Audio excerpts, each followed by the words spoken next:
सभी को blood bank का एक शॉर्ट नोट में इंट्रोडक्शन समझाया था कि उसका अदर नेम क्या है, इतना थोड़ा सा बताया था मैंने। अब मैं आज ब्लड बैंक के बारे में बताती हूँ। अदर नेम और हिस्ट्री पढ़ेंगे आज अपन इसकी, ठीक है। ब्लड बैंक का अदर नेम मैंने एक ही बताया था, लेकिन इसका एक और नाम होता है जो कि किसी ने भी कमेंट में नहीं बताया है। मैं बताती हूँ, ठीक है। ब्लड बैंक अनदर नेम, एक होता है इम्यूनो हेमेटोलॉजी, ठीक है। एक होता है ट्रांसफ्यूजन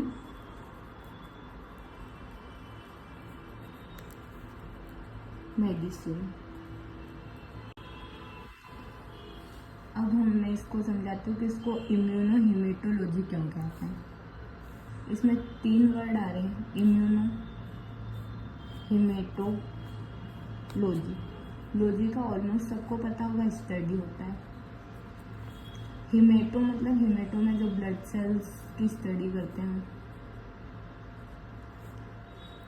लेकिन ब्लड बैंक पढ़ रहे हैं इसलिए इसमें सिर्फ आरबीसी की बात होगी।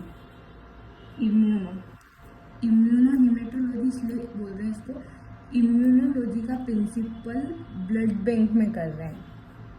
एंटीजन और एंटीबॉडी की रिएक्शन करवा रहे हैं, देन उसको क्रॉस मैच भी करवाते हैं। तो एंटीजन एंटीबॉडी जो भी आरबीसी की सरफेस पे एंटीजन होता है, आरबीसी की सरफेस जो रहती है,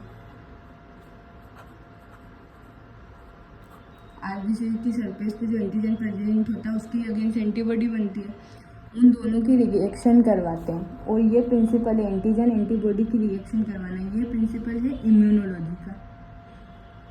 वही प्रिंसिपल हम ब्लड बैंक में कर रहे हैं, इसलिए इसको अनदर नेम इम्यूनो हेमेटोलॉजी दिया गया है। उसके बाद आता है ट्रांसफ्यूजन मेडिसिन। ट्रांसफ्यूजन नाम से समझ में आया होगा कि इसमें ट्रांसफ्यूजन किया जाता है ब्लड का, इसलिए इसको ट्रांसफ्यूजन मेडिसिन नाम दिया है। ब्लड बैंक क्यों कहते हैं? बैंक का मतलब सबको समझ में आता होगा, बैंक सब जाते हैं कि उनका जो भी मनी है वो कैसे सेफली रहे, वैसे ही ब्लड कैसे सेफली हो, कैसे कितने टेम्परेचर पे अदर लाइफ के साथ बोल सकते हैं कि किसी के जीवन के साथ खिलवाड़ नहीं हो, उसके लिए हम कितने अच्छे से ब्लड को स्टोरेज कर सकते हैं। डोनेशन के लिए डोनर आ सकते हैं, पेशेंट्स को किसी को ज़रूरत है तो वो ले सकते हैं। सेपरेशन पूरा मैकेनिज्म, पूरा मेंटेनेंस ब्लड बैंक करती है, इसलिए इसको ब्लड बैंक के नाम से जाना जाता है, ठीक है। अब अपन पढ़ेंगे इसकी हिस्ट्री ऑफ ब्लड बैंक। थोड़ा सा बताया था मैंने, फादर ऑफ ब्लड बैंक आया होगा याद आप लोग को। सबसे पहले स्टार्ट हुआ था 1492 में, ठीक है। 1492 में एक पर्सन था, पर्सन का नाम था पोप इनोसेंट सेवेंथ।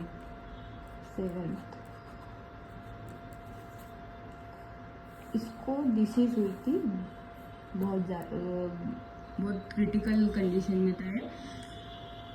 तो इस वहाँ के 2-3 डॉक्टर थे, उन्होंने 3 लोगों का 3 पर्सन्स का ब्लड लिया और इसको सिरिंज में निकाला और सिरिंज के थ्रू इसको ट्रांसफ्यूज किया।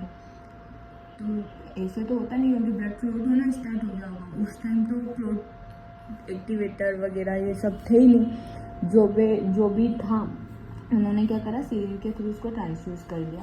ट्रांसफ्यूज किया तो इसकी भी डेथ हो गई और इनकी भी डेथ हुई, क्योंकि उसमें ना कुछ एंटीकोगुलेंट था, क्लॉट होने लग गया ब्लड, वो क्लॉटिंग मैकेनिज्म काम करे होंगे और वैसा भी वैसा इसको ट्रांसफ्यूज कर दिया। उसके बाद अब इसको डेथ हो गई इसकी। उसके बाद एक और साइंटिस्ट आए 1869 में, ठीक है।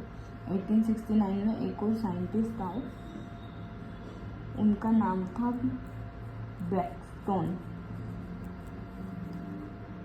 अब उन्होंने देखा कि यहाँ पे डेथ हो रही है क्योंकि ब्लड के लिए कोई एंटीकोगुलेंट है नहीं, और ऐसा भी नहीं कि इसके लिए अपन को नॉन टॉक्सिक एंटीकोगुलेंट की ज़रूरत होती है। EDTA है जैसे, उसमें उसको हम हेमेटोलॉजी में यूज़ तो कर लेते हैं, लेकिन उसको हम ब्लड बैंक में यूज़ नहीं कर सकते। उसमें ब्लड सैंपल लेके हम उसको स्टोर करके या सेपरेट करके ट्रांसफ्यूज़ नहीं कर सकते। क्यों नहीं कर सकते? क्योंकि वो टॉक्सिक है। ब्लड बैंक में नॉन टॉक्सिक की ज़रूरत होती है, क्योंकि टॉक्सिसिटी प्रोड्यूस कर देगा। अगर टॉक्सिक करेंगे वैसे ही डेथ हो जाएगी।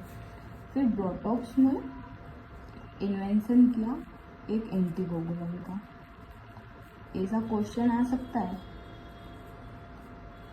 कि फर्स्ट एंटीकोगुलेंट किसने किया था, ये नाम भी याद रखना, और ये ईयर भी।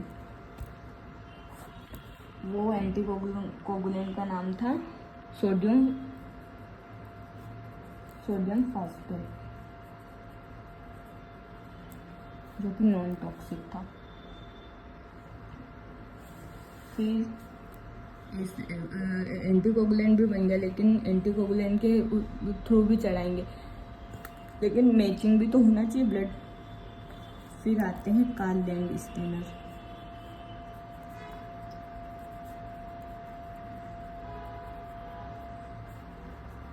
ये आते हैं 1901 में। इन्होंने एबीओ सिस्टम देखा कि ब्लड में डिफरेंट टाइप के होते हैं, ABO। अब ये भी ठीक है, ABO होते हैं, ये तो समझ में आ गया, लेकिन फिर भी ज़्यादा तो नहीं, लेकिन फिर भी 50% लोगों की डेथ हो रही थी।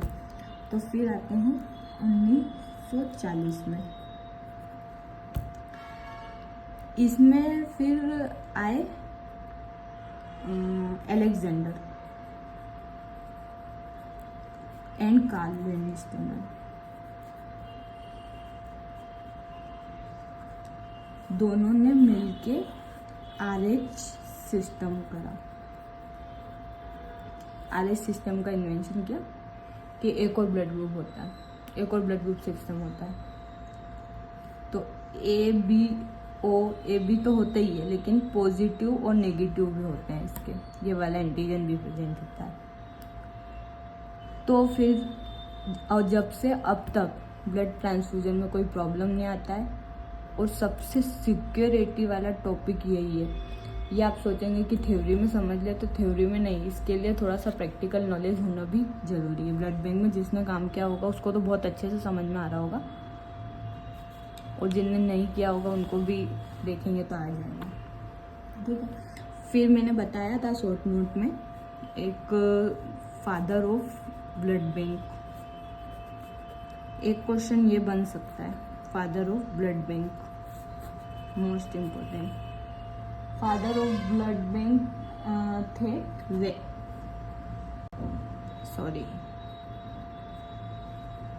Richard Drew. इनका पूरा नाम था Charles Richard Drew, doctor Charles Richard Drew. ठीक है। इन्होंने सबसे पहले अमेरिका में रेड क्रॉस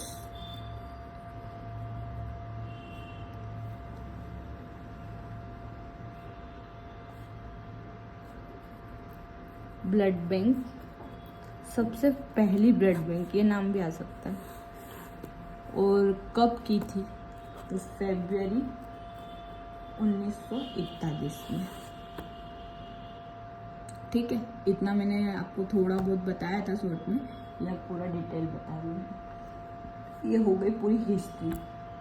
इम्यूनोहेमेटोग्राफी हम क्यों बोलते हैं ये भी मैंने समझा दिया, ब्लड बैंक क्यों बोलते हैं ये भी मैंने समझा दिया आप लोग को, ट्रांसफ्यूजन मेडिसिन क्यों बोलते हैं ये भी मैंने समझा दिया,